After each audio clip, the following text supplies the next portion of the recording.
Hello everybody, this is Gun Sage, and I'm here with more of my uncomfortably romantic Valentine's Day special. It's been a frustrating morning. I've actually been trying to get about 5 different games working and they all fucking failed. So we are settling on this one.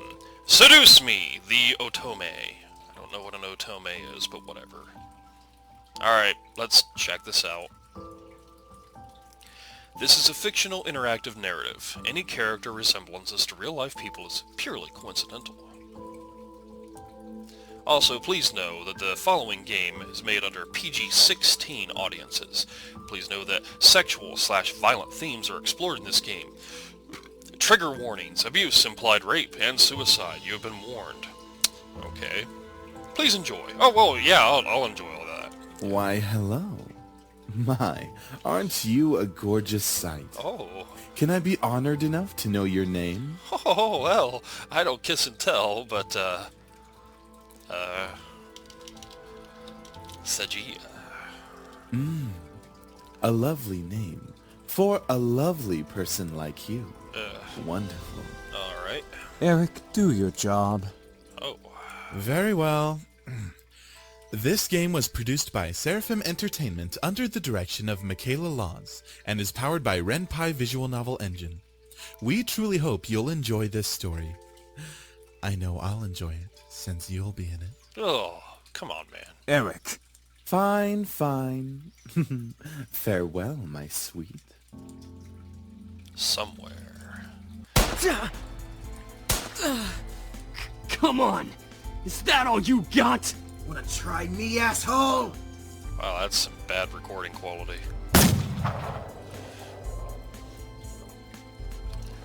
Okay. Crap! Missed. Let's retreat for now. No kidding. Let's get out of here. That's right. You better run, you stupid punks! Stay out of our territory! Okay. Call it fate or call it coincidence. That one moment of violence started a chain of events I will never forget. This formula, created in the 70s, is one of the most important in the field of financial theory. It is used to calculate the price of European-style options and is widely used by option marketers, though there are some discrepancies that are now corrected with the modern viewpoint. Rain. It's been a long time since we've gotten rain around here, but it is the season for rainy weather. Rainy weather, my god, rainy weather, so it's not exactly that surprising. Personally, I love the sound of it. The way the raindrops fell, like the soft tapping of fingers, it was so soothing. Even looking at the droplets hitting the glass of the window was strangely calming. For this reason, I felt lucky for having a seat next to the window, though I did spend more time staring outside than I did paying attention in class. The lectures in class were pretty boring. Mrs. Phillips' voice wasn't soporific, but I just wasn't interested in what she was saying. And since it was the period right before lunch, all I could think about was doing other things in my free time. Honestly, I didn't really care much for economics. Sure, I had good grades in this class, but it was only because I read the textbook and did my assignments as I had to. I was only taking this class because it was mandatory. If it were up to me, I would probably have taken another course.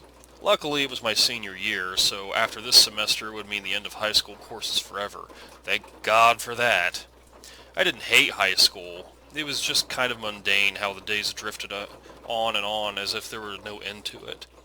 The only thing I really enjoyed about going to school was meeting my friends and hanging out with them, but that was kind of it. In short, I was done with high school. The start of the second semester brought a note of finality to it. I had already applied to many universities the semester prior, and I was expecting replies sometime in the next few months. It seemed like the start of something new, something that would change. That is, if things could change. I stared at the faint outline of raindrops in the distance. For now, I was stuck in this class. Miss Anderson. Mrs. Phillips' raised voice interrupted my train of thought. Oh my god! That is horribly drawn.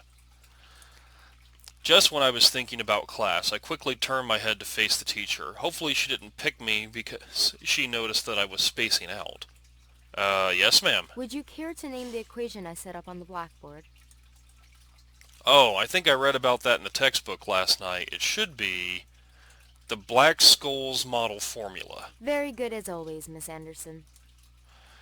Anderson. It followed me wherever I went. Most people didn't really know me by my first name, but rather by my surname. No doubt since the surname was the trademark of the internationally famous and philanthropic Anderson Family Toys, and because the founder was my own grandfather. Suzu, one of my best friends, turned around and proudly gave me a punch to the shoulder. Kick ass, girl. Jesus! These people can't draw. From beside me I heard Naomi, another one of my friends, clearing her throat in obvious disapproval of Suzu's choice of words. She means good job. Yeah, these people can't draw. I mean, don't get me wrong, I can't really draw that well either, but this is awful. Miss Capini, Oi! care to tell me Oi. who the creators of this formula were? Some guys named Black and Shoals. Okay. Fisher Black and Myron Shoals. Very good, Miss Patterson. Show off. Better study next time, Suzu. Be like us and study once in a while. Suzu rolled her eyes and slouched into her chair as Naomi gave her a small smirk. She always pouted when Naomi showed her up. That's the end of today's lecture. Now, let's separate into groups and work on your projects. Remember, everything is due on Monday. Go ahead now. What is with this music? Before I knew it, Suzu and Naomi had scooted their desks to align with mine, and we turned into the Three Musketeers. More like the Three Amigos, but okay. Whenever the teacher let the students decide on groups, we always grouped together in our little trio. It was a sheer stroke of luck that we all managed to be in the same class, so we had to at least take the opportunity to stick together as much as we could. Besides, we were most comfortable around each other than, say, compared to being around any other classmate. It just made sense for us to put our heads together for any kind of project. I took out the poster we were working on and rolled it open onto the three desks. We were pretty much finished with fulfilling most of the guidelines for the project, though we did still have to finish adding a few touches here and there. After working on making the poster a bit prettier, we sat back and inspected our work to see what we still had to do. Naomi, as usual, was the first to look for any issues. She lightly tapped a pencil against her chin, staring intently at the project. Alright, so let's see. We finished the budgeting section, the building leasing, and the cost for labor. What else do we need? Suzu straightened up to look at the poster and stroked her chin. After a few seconds, her face brightened and she spoke up. How about a company name? Huh? Did we really skip over that? Of course we did. You always go straight into the logical statistics and stuff, but you completely skip over the fact. We need a name for our project. At least we caught it this time. What do we name it? Not sure. What do you think? It always came down to me. Whenever there was something to be named or titled, I was the master in ending decision. I was the master and ending decision. Okay. Even when I didn't want to be. I like Trinity Corporations. That is way too predictable. How about the Dragon Company? What do dragons have to do with our project? What? It's a totally unpredictable name. It's hot. But our company sells bubble gum. Who said we can't produce spicy bubble gum? What do you think? What do you think? Both of them looked at me expectantly, even though I wasn't quite sure myself. I didn't really want to choose sides, but if it were up to me, I would say... Dragon Company. Booyah! Dragon Company it is! Alright, now that we've decided on a name, now what? As we ended our name game, a giggle scrambled my thoughts. Huh? Who was that? Ignore it, it's just Lisette. I looked over my shoulder to see her laughing with her circle of friends, mostly comprised of popular people that were practically friends with everyone in school. Well then they would be part of your group of friends if it's practically everyone. And as a result, everyone in the school knew them. And the center of it all was Lizette White. She sat with a posture that indicated she was still working, but that she was also ready to casually chat on about her day. She had an endearing balance of charismatic and awkward, which was readily apparent when she first talked to someone. It was easy to make her smile and laugh, and she was quite the comedian as well. Basically, she was perfect.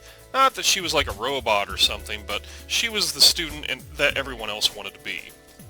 Lizette was bright, easygoing, and above all, had her future laid out right in front of her. Unlike the average student, she knew what she wanted to do after high school, and as a result, she was confident and ambitious, though sometimes it could rub a lot of people the wrong way. It doesn't sound like there's anything wrong with this girl. Moreover, I had known her ever since I was young, but it had ultimately resulted in a rivalry that continued today. What? Of course, my friends knew what was between us, and upon seeing me glance at her, they shifted their attention to her. She doesn't even look like she's working, in my opinion. She probably is, but she's too much of a stuck-up priss to allow herself to look like she's actually doing work. Oh, come on, Suzu. She may be a little off-putting, but she's not the giant priss that you're making her seem to be. The day she isn't a priss is the day I turn into you. What's that supposed to mean? Never mind. It's about time. Let's bail. Unsurprisingly, Suzu was the first out of the classroom, slinging her backpack over her shoulder with ease as she quickly strolled out the door. Her seat isn't even closest to the exit, and she always manages to be the first one out of the door. I don't think I'll ever understand that. Me and you both, Naomi. She gave me a smile as if relieved by the fact that I felt the same way as she did. See? Why can't she just be normal like the two of us? It's Suzu, Naomi. Think about it. Very true. Man, you guys are slow. Are you coming or what? We heard you the first time. Not everyone has rocket boosters attached to their legs when the bell rings. Are you kidding me? That class was ridiculously boring. Even Miss Valedictorian here was dozing off a bit. I do have to admit I was spacing out. And just because I answered one question doesn't automatically mean I'm the valedictorian. Okay, so it wasn't too interesting. But you should at least pay attention when Phillips is talking about the important parts. So you finally admit it. We're finally on the same wavelength. Welcome to the club, Patterson. Please, don't call me by my last name. This isn't the classroom. And never in a million years will we ever see things eye to eye. Despite this, they both burst out in laughter. Normally, anyone would think the opposites like them wouldn't ever associate with each other, but even though they were so different, their friendship somehow made a lot of sense. Maybe they were just perfect complements, or personality just didn't dictate the possibility of their friendship. After all, we three had been best friends since preschool. Alright, so where are we heading to first? Cafeteria? I think we can all agree that we're really hungry, especially after hearing about our company's line of deliciously spicy bubblegum. Who would even buy that? I wonder. Me? I would pay good money to get a taste of it. You do like spicy food after all. We entered the cafeteria, a bustling room filled with the aromas of different kinds of food. As we got in line, we ordered our meals and chatted freely. So where's the seduce me part come into play here? Where does the sexual violence and all that shit come into play? Cajun fries and the spicy chicken burger for me. That's my definition of a good meal. That does sound good. I'll take a tuna sandwich and some juice. You're probably going to need water or something to curb all that spicy flavor, Suzu. I can't be tamed by the likes of that. If it's spicy, then it's gotta be all or nothing. You're crazy! Hell yeah, I'm crazy. I think I'm getting a migraine. I think I'll go with...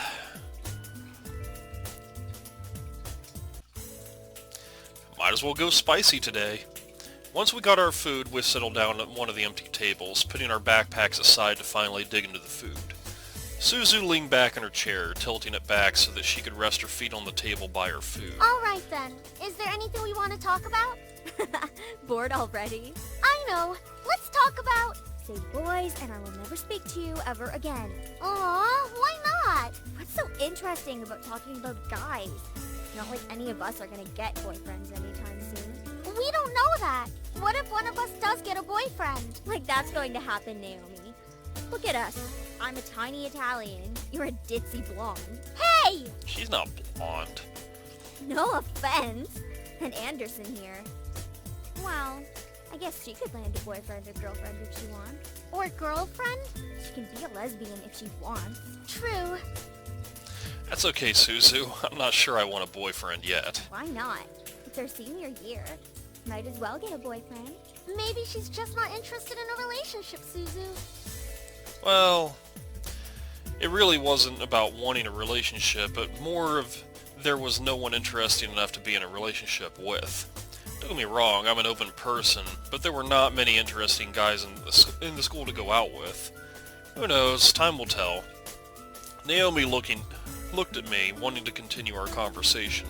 However, before she could speak, the speakers in the cafe started up and an announcement echoed through the cafeteria. Miss Anderson, please come to the main office immediately. Uh-oh. Please bring your things with you. Oh my. Looks like our plans have been cut short. The men in white coats have finally come to get you. Suzu, don't joke around. What if it's serious? Fine. If something happens, just call us. Okay. Funny enough, something did happen. And it certainly was no laughing matter. Cold. It was really cold. The rain became heavier that afternoon, accompanied by rolling thunder now and then. The skies had turned dark, though I couldn't see any of it under the black umbrella. Not that I was looking up. In fact, looking up was the exact opposite of what I wanted to do. I stared at the grass beneath my feet, unable to look up at the people weeping around me. All I could see was the damp grass underneath my feet. Only the monotone eulogies that floated through my ears reminded me that I was at a funeral. It was only when the speeches had ended that I was finally able to raise my head. A small gathering of people, mostly made of relatives that I didn't even know were related to me, were huddled around a simple small grave. For a while, all I heard was the sound of raindrops on umbrellas. If it weren't raining, everything would probably be in a heavy silence. I looked beside me where my father was standing and holding up a large black umbrella for our small family of 3. His face was emotionless, a strange sight next to my weeping mother. I wondered what was going through his mind. After all, etched into a smooth gray tombstone before us was his father's name. My grandfather, the one who raised me like his own daughter, had passed away that day. The ceremony was small, only close family were allowed to come. Slowly, though, people began to leave, leaving my father, mother, and me behind at the grave. A man dressed in a clean black suit under the uniform, black umbrella of the funeral attendees walked toward us, introducing himself as grandfather's lawyer. He pulled out a few documents from his suitcase and began to read aloud its contents. And now, I shall read Harold Anderson's last will and testament. Only my parents and I were allowed to be present for my grandfather's will. It was under the strict request of his lawyer, and there was a reason why. And to my dearest granddaughter, I give my estate. All the furniture and decor that resides within the house shall also be given to my granddaughter. Awesome. What? I couldn't believe my ears. I had earned the family estate at 18? That was impossible, and yet it was written by my own grandfather's hand.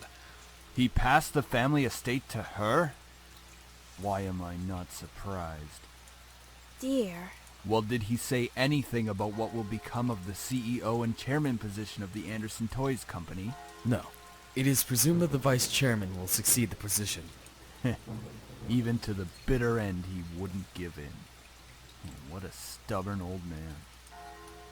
Shaking his head, my father turned to face my mother with a serious expression on his face. About the estate. Should we send her there to get used to the building? It'll be a good place for her to live after high school. Are you sure we should? Why not? This would be a good experience for her. Honey, what do you think?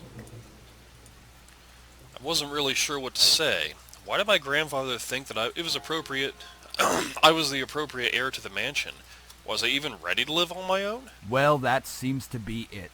We'll be taking our leave now. I'm sure the little heiress needs some time to adjust. This is your daughter, dickhead. David. Even though she raised her voice, my dad wordlessly began walking back to the car, disinterested. Don't mind him, honey.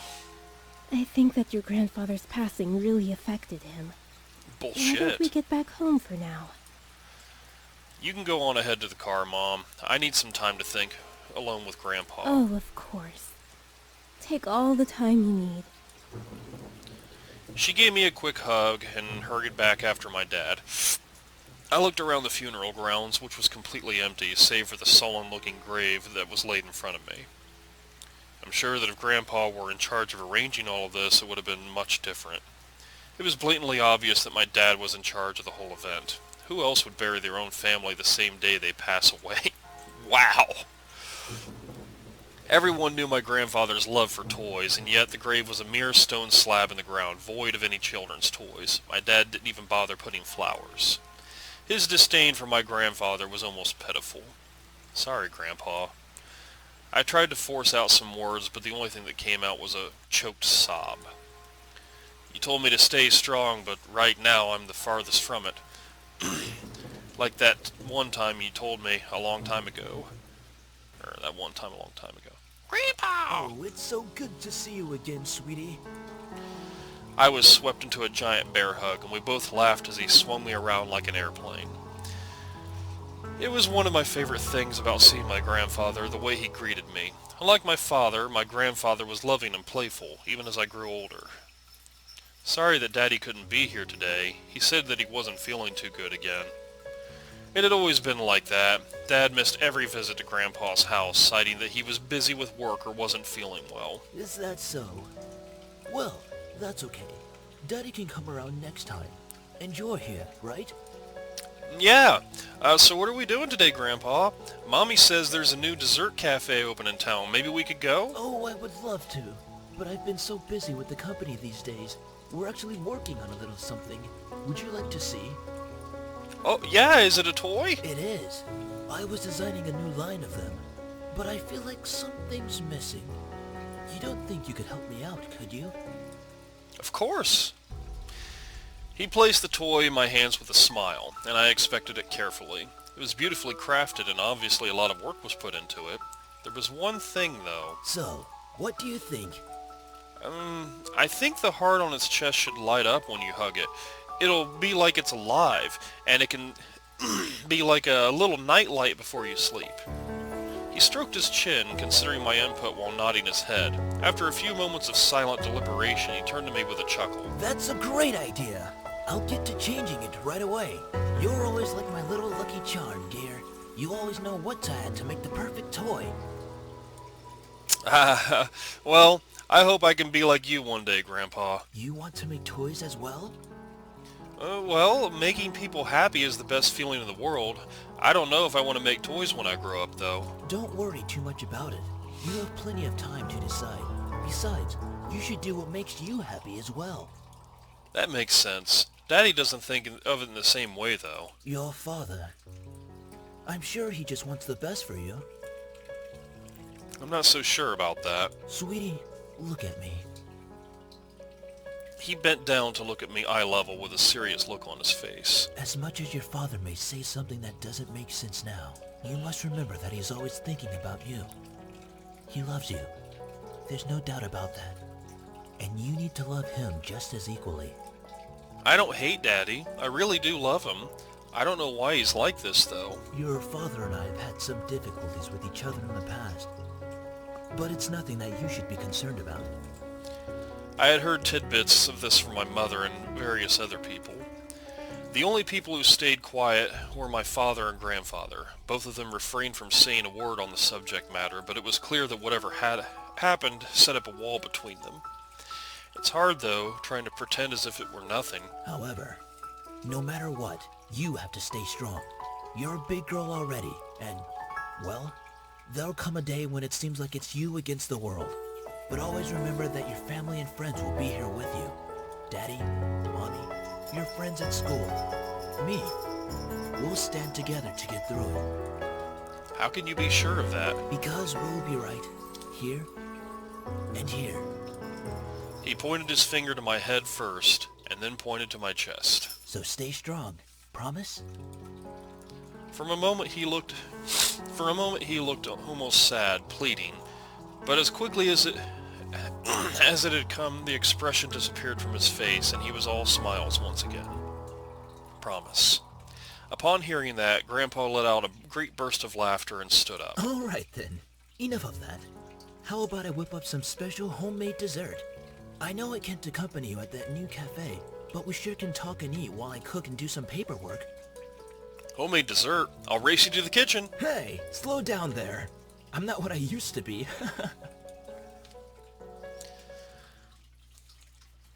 You willed me the very home I loved you in, to see you in. Why? Why would you think I'd be ready to take it, especially after this? A surge of anger bubbled within me, but I quickly swallowed it. There was no use in getting mad, especially when the person in question was no longer there. I'm sorry, it's hard to stay calm when you've left me with so many questions, especially about what happened between you and Dad. What am I doing, talking to a grave? My vision blurred, and I suddenly realized that I was crying. My face heated up as tears rolled down my cheeks. I'll bring you some flowers later. I miss you, Grandpa.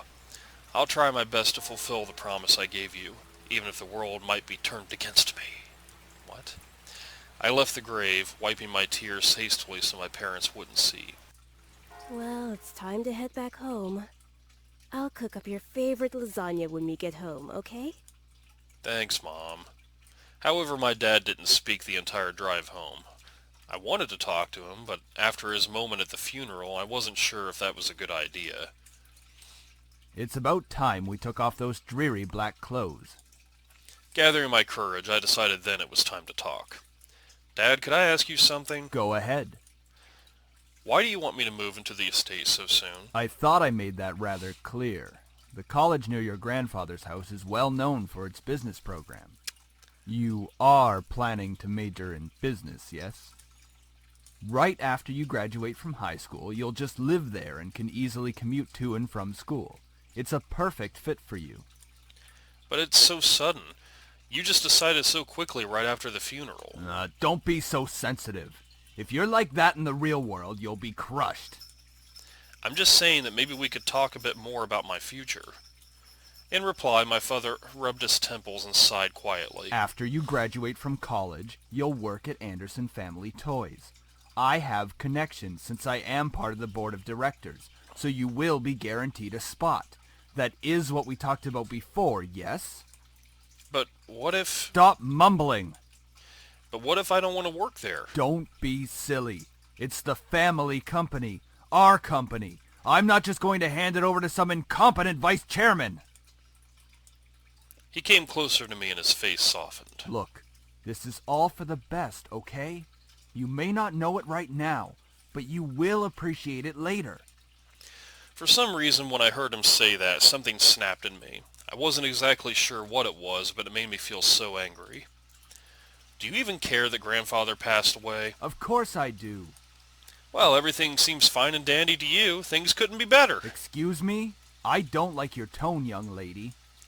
It's like nothing ever even happened at all. Like you just ignored the fact that he's no longer here. Do not raise your voice at me. What did he ever do to you to deserve this? My father, his face hardened, crossed his arms and erupted into angry laughter. Ha! You sure place him upon a pedestal, like he's some kind of venerated god or something. It makes me sick. Dude, this is your father. Is that it? Are you happy seeing Grandfather dead? While everyone else was grieving, were you holding back from laughing in everyone's faces? Did you feel just a bit happier seeing him lie in the graveyard? A flash of rage crossed his face, and he whipped the back of his hand across my cheek. You don't know anything! Running your mouth like somehow you know everything that went on, when you're just a little girl that doesn't know how to keep her mouth shut! Kick him in the balls. You did not know my father! You did not know what he was capable of. Is everything all right? What happened? He hit me. Nothing. I'm not hungry. I think I'll just go upstairs. Honey, wait! I quickly turned and ran to the stairs to my room, slamming the door behind me. My breath came in short pants, and for a while I just leaned against the door to my bedroom, eventually sliding down to sit against it. How did things become like this? My cheeks still throbbed, and I tentatively stood up to looked in the mirror to see how it looked. Hopefully it doesn't bruise. What am I saying? Tears formed in the corner of my eyes, but I blinked them back rapidly. I couldn't cry for the second time today. I had to be stronger than that. Are you alright? Your father told me nothing happened, but you know your father.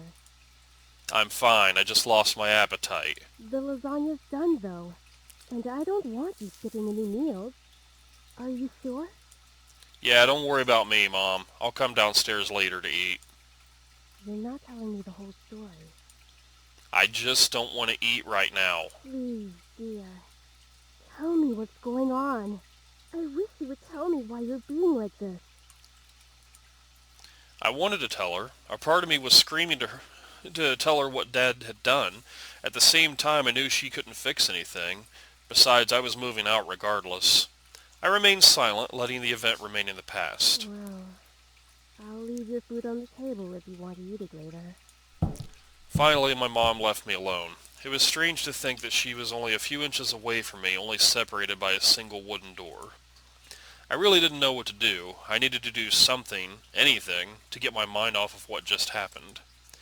Anything would be better than thinking about more pain still radiating from my cheek.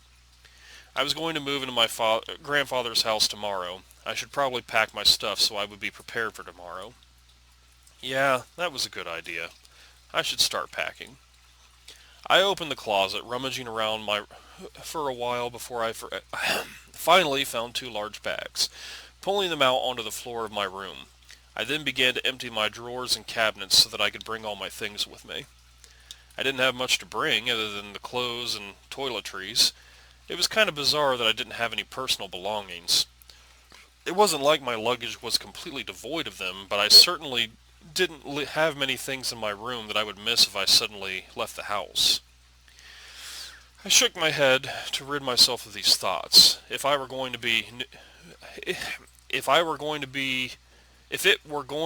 be my new home, it would have to feel like it. One way or another, I was going to make it a home. Just as I was packing my things, my cell phone began ringing and vibrating in my pocket. I slid my phone out of my pocket and answered it while slowly easing myself onto my bed. Who could possibly be calling? Hey Anderson, you there? Is everything alright? We were worried about you, so we decided to call. Hello? I'm really glad you guys called. My voice managed to come out, though it was only a whisper. What happened? Are you okay? Well, I slowly began to tell them about the funeral that afternoon. A small silence followed when I was done recounting what happened, and to my relief, Naomi finally spoke up. I can't begin to imagine how you must be feeling right now. I'm so sorry. Do you want us to come over right now? No, it's okay. My dad isn't in a good mood, so could we just keep talking on the phone like this? Of course! We'd stay on the phone until the crack of dawn. Right, Suzu? Yeah. We're always here if you need us. After all, we wouldn't be the awesome triple threat trio without you, right? Yeah. Triple threat trio? That sounds like the name of a gang. Yeah, I mean, we're all taking on the world together. We've got to sound somewhat scary, or else no one's going to take us seriously. What's with you and naming things? You've got to step up your game, Naomi. Falling behind to the cool kids like Anderson and me. Hey! I'm a cool kid! If anything, I'd say you have to step up your game. We chatted cheerfully about all sorts of things. Very soon I had forgotten about the events that day and was engaged in conversation about Naomi's favorite TV show, some program called Herlock. We all agreed that the actor playing the titular character certainly had a very distinctive look about him, with that long overcoat and scarf wrapped around his neck. We had many disagreements about who we thought was the coolest character. Yeah, he has really high cheekbones, and his eyes are pretty, though I do have to say I prefer Jatson, and as a bonus his character is just so sassy. I looked at the clock hanging on the wall and realized how late it was. Whoa, it's already 1 a.m.? Sorry for keeping you guys up so late. I think I'm going to hit the hay for tonight. See you guys at school tomorrow. I should probably shower and go to bed. I can't believe I stayed up this late to talk to my friends. But it was really nice. Well, to the bathroom I go. I took a relaxing shower. Nothing beat hot water and the feeling of being clean. After drying myself, I promptly dressed in my pajamas and crawled into bed. Ah, nice shower, or hot shower after a long day. I'm so glad to finally be in bed. It had been a really long day. I knew that I was wishing for something to change back in class, but I certainly wasn't expecting any of the things that happened today. And I have to go back to school tomorrow. Ugh. I curled up on my side and tightly wrapped the blankets around me. I really wasn't in the mood to be returning to school, but my dad probably would make me go just for the sake of it. It's time to go to sleep. I reached out to the lamp on my nightstand to turn out the lights. However, my mind was so lost in the passing of my grandfather and the thought of inheriting something so big that it haunted my mind the entire night until the next morning. I shook my head to clear the sleepiness out of me to no avail. I really didn't get any sleep last night. It's already time to wake up? Wait, school. As soon as I realized I had to go to school, I slid out of bed and looked at the vanity mirror. That's a relief. Luckily, there was barely a bruise on my cheek. You had to squint to actually see it. I doubted anyone would actually notice it unless they leaned in really close. Breathing out a sigh, I got dressed, took my backpack, and caught the bus to school. It wasn't even hours before everyone heard of the news. I was approached in the school and given condolences for my loss. However, that wasn't what shocked my friends. Wait, so you have the whole Anderson house to yourself? Lucky as hell, man! Quit being so sensitive, Naomi. Quit being so vulgar, Suzu.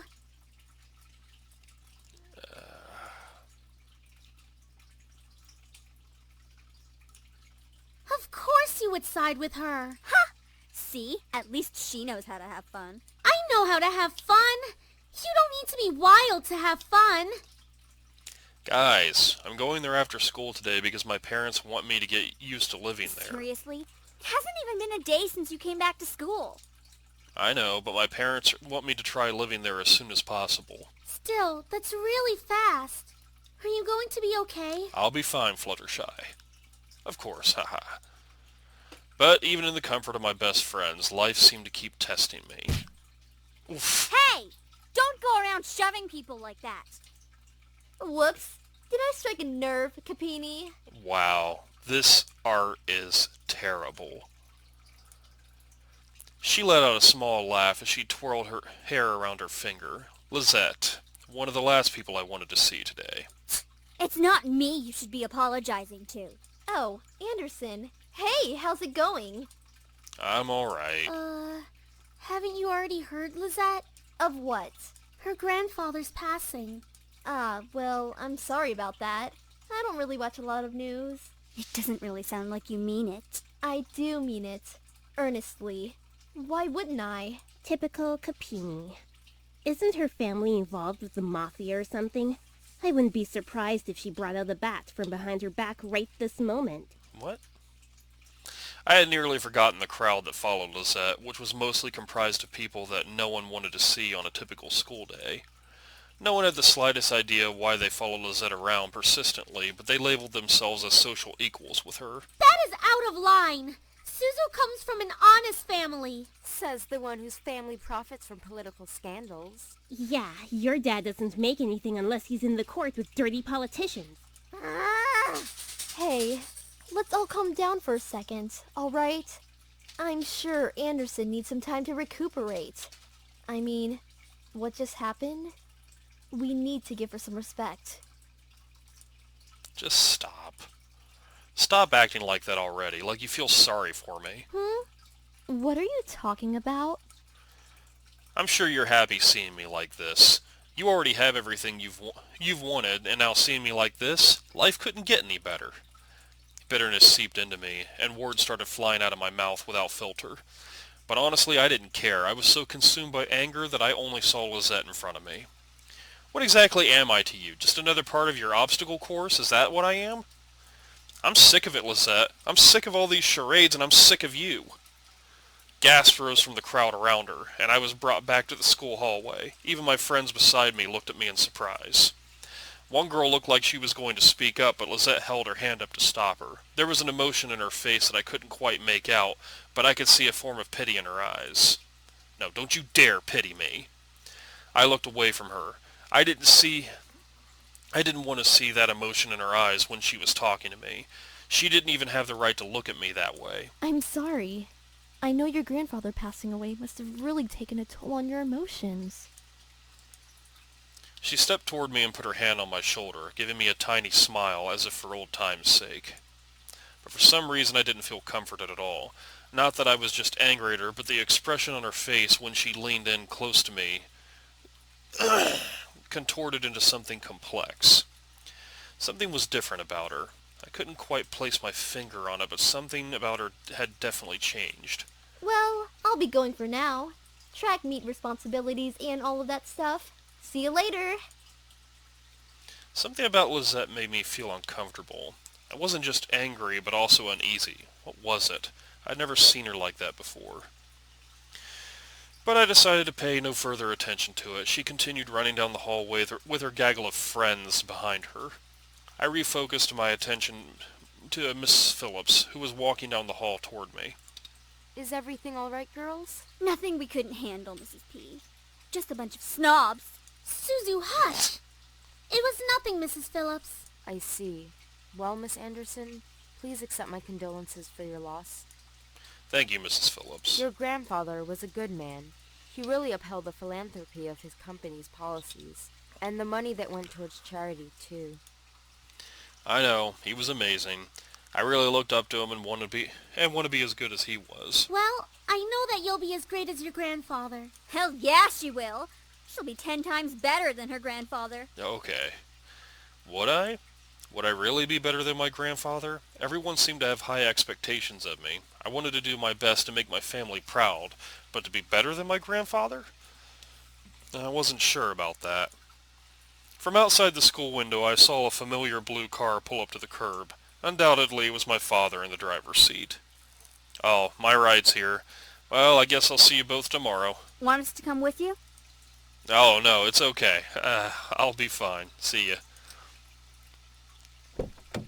Hey, Dad. Hey, honey. As I got into the car, I noticed my father looked troubled, clutching at his steering wheel and staring straight ahead as something really bothered him. About what happened yesterday. I'm sorry for yelling at you. Does your cheek still hurt? No, it's nothing to worry about. I mean it. I shouldn't have laid a finger on you. You know that you're my most precious daughter. You're all that I have. Sure. Yet he couldn't bring himself to say what he could never say to me for such a long time. I always wanted to hear those words to affirm how he really felt, but I guess even now he couldn't say it to me. I turned my head away to look out the window. There was no point in waiting for something that was never going to come. And like that, he started to drive, and the conversation between us ended. I decided to focus my attention on the passing scenery. Alright, so, look, I'm gonna save and quit. Because really, this is going absolutely fucking nowhere. Yes. Okay. Well, that was, very boring. Even though the characters were all right, they really weren't written very well, there really wasn't enough that happened, and there really wasn't enough interesting all at the same time. So, ultimately, we're left with a game that promises quite a lot and doesn't deliver, even within the almost hour of play that I had. Yeah, awesome. Well, anyway, we attempted to see some action in Seduce Me, the Otome, for my Uncomfortably Romantic Valentine's Day special. It is a free game, so there is that, but the artwork is terrible. There's a distinct lack of decent music in it.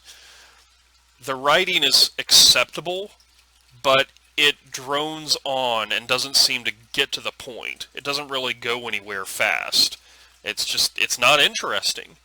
So, it might pick up, maybe, but I kind of doubt it. I mean, it hadn't picked up by that point, so, you know. Anyway, this is Gun Sage as always, and I certainly hope you've enjoyed, and I hope you have a happy Valentine's Day. Bye!